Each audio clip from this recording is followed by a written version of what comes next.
Channel सागर भक्तिमाला में आपका स्वागत है। आज मैं बृहस्पतिवार व्रत कथा सुनाने जा रही हूँ। कथा को अंत तक जरूर सुने। कथा प्रारंभ। प्राचीन समय की बात है। एक नगर में बड़ा व्यापारी रहता था। वह जहाजों में माल लदवा कर दूसरे देशों में भेजा करता था। वह जिस प्रकार अधिक धन कमाता था, उसी प्रकार जी खोलकर दान भी करता था। परंतु उसकी पत्नी अत्यंत कंजूस थी। वह किसी को एक दमड़ी भी नहीं देने देती थी। एक बार सेठ जब दूसरे देश व्यापार करने गया तो पीछे से बृहस्पति देव ने साधु वेश में उसकी पत्नी से भिक्षा मांगी। व्यापारी की पत्नी बृहस्पति देव से बोली, हे साधु महाराज, मैं इस दान और पुण्य से तंग आ गई हूँ। आप कोई ऐसा उपाय बताएं जिससे मेरा सारा धन नष्ट हो जाए और मैं आराम से रह सकूं। मैं यह धन लुटता हुआ नहीं देख सकती।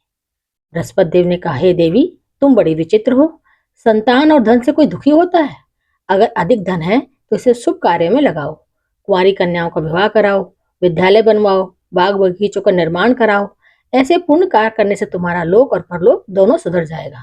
परंतु साधु की इन बातों से व्यापारी की पत्नी को खुशी नहीं हुई। उसने कहा, मुझे ऐसे धन की आवश्यकता नहीं है जिसे मैं दान दूं। तब बृहस्पति देव बोले, यदि तुम्हारी ऐसी इच्छा है तो तुम एक उपाय करना। 7 बृहस्पतिवार घर को गोबर से लीपना, अपने बालों को पीली मिट्टी से धोना, बालों को धोते समय स्नान भी करना, व्यापारी से हजामत बनाने को कहना, भोजन में मांस मदिरा खाना, कपड़े और अपने घर में ही धोना। ऐसा करने से तुम्हारा सारा धन नष्ट हो जाएगा। इतना कहकर बृहस्पति देव अंतर ध्यान हो गए। व्यापारी की पत्नी ने बृहस्पति देव के कहे अनुसार 7 बृहस्पतिवार वैसा ही करने का निश्चय किया। केवल 3 बृहस्पतिवार बीते थे कि उनकी समस्त धन संपत्ति नष्ट हो गई और वह परलोक सिधार गई। जब व्यापारी वापस आया तो उसने देखा कि उसका सब कुछ नष्ट हो चुका है। उस व्यापारी ने अपनी पुत्री को सांत्वना दी और दूसरे नगर में जाकर बस गया। वहां वह जंगल से लकड़ी काट कर लाता और शहर में बेचता। इस तरह वह अपना जीवन व्यतीत करने लगा। एक दिन उसकी पुत्री ने दही खाने की इच्छा प्रकट की, लेकिन व्यापारी के पास दही खरीदने के पैसे नहीं थे। वह अपनी पुत्री को आश्वासन देकर जंगल में लकड़ी काटने चला गया। वहां एक वृक्ष के नीचे बैठकर अपनी पूर्व दशा पर विचार कर रोने लगा। उस दिन बृहस्पतिवार था। तभी वहां बृहस्पति देव साधु के रूप में सेठ के पास आए और बोले, हे मनुष्य, तू इस जंगल में किस चिंता में बैठा है? तब व्यापारी बोला, हे महाराज, आप सब कुछ जानते हैं। इतना कहकर व्यापारी अपनी कहानी सुनाकर रो पड़ा। बृहस्पति देव बोले, देखो बेटा, तुम्हारी पत्नी ने बृहस्पति देव का अपमान किया था, इसी कारण तुम्हारा यह हाल हुआ है। लेकिन अब तुम किसी प्रकार की चिंता मत करो। तुम गुरुवार के दिन बृहस्पति देव का पाठ करो। 2 पैसे के चने की दाल और गुड़ लेकर जल के लोटे में शक्कर डालकर वह अमृत और प्रसाद अपने परिवार के सदस्यों और कथा सुनने वालों में बांट दो। स्वयं भी प्रसाद और चन्नामृत लो, भगवान तुम्हारा अवश्य कल्याण करेंगे। साधु की बात सुनकर व्यापारी बोला, महाराज, मुझे तो इतना भी नहीं बचता कि मैं अपनी पुत्री को दही लाकर दे सकूं। इस पर साधु जी बोले, तुम लकड़ियां शहर में बेचने जाना। तुम्हें लकड़ियों के दाम पहले से चौगुने मिलेंगे, जिससे तुम्हारे सारे कार्य सिद्ध हो जाएंगे। उसने लकड़ियां काटी और शहर में बेचने के लिए चल पड़ा। उसकी लकड़ियां अच्छे दाम में बिक गईं, जिससे उसने अपनी पुत्री के लिए दही लिया और गुरुवार की कथा हेतु चने की दाल गुड़ लेकर कथा की और प्रसाद बांटकर स्वयं भी खाया। उसी दिन से उसकी सभी कठिनाइयां दूर होने लगी। परंतु अगले बृहस्पतिवार को कथा करना भूल गया।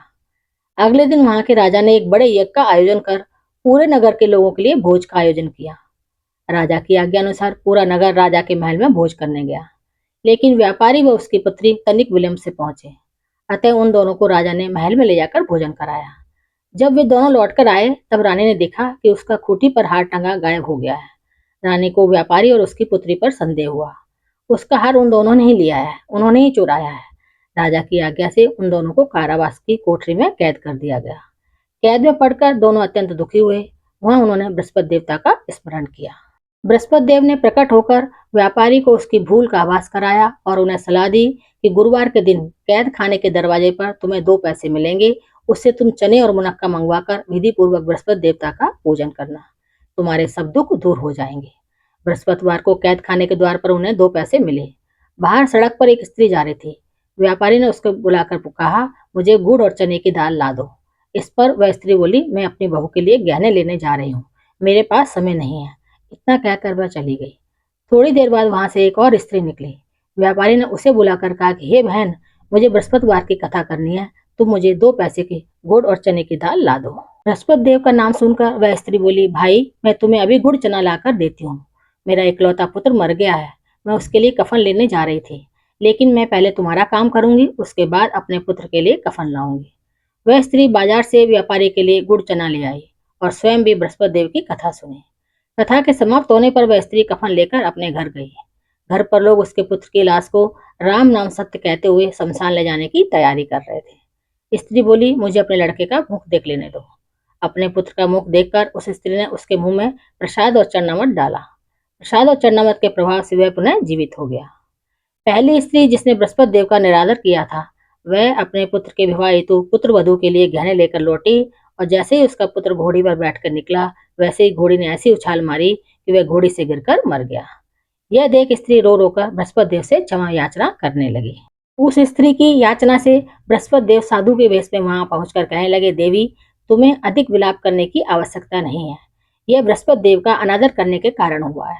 तुम वापस जाकर मेरे भक्त से क्षमा मांगकर कथा सुनो, तभी तुम्हारी मनोकामना पूर्ण होगी। जेल में जाकर उस स्त्री ने व्यापारी से क्षमा मांगी और कथा सुनी। कथा के उपरांत वह प्रसाद और चरणामृत लेकर अपने घर वापस गई।